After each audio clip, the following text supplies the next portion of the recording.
How to see old Street View images on Google Maps. This tutorial shows you how to travel back in time and see how a location looked years ago on Android, PC, and Mac.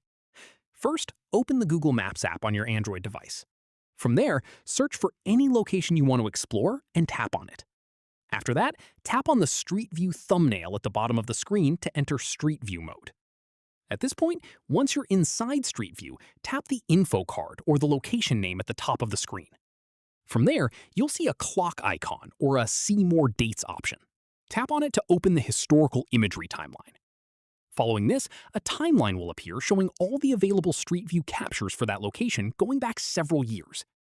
At this stage, slide through the timeline and select any date you want to view. The Street View image will update automatically to show how that location looked at that point in time.